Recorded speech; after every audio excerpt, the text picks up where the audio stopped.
Even now, when I go to services and see women who are knowledgeable, able,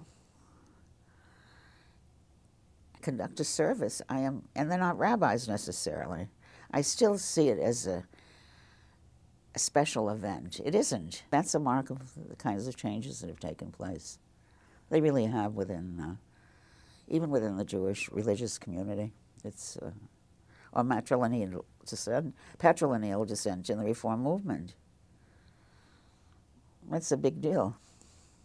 It really is, and they're the largest group, sectarian group within the Jewish community. There still needs a lot more change.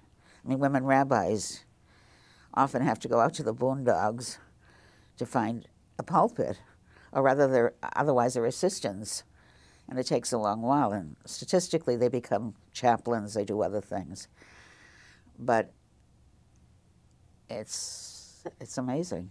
To me, it is.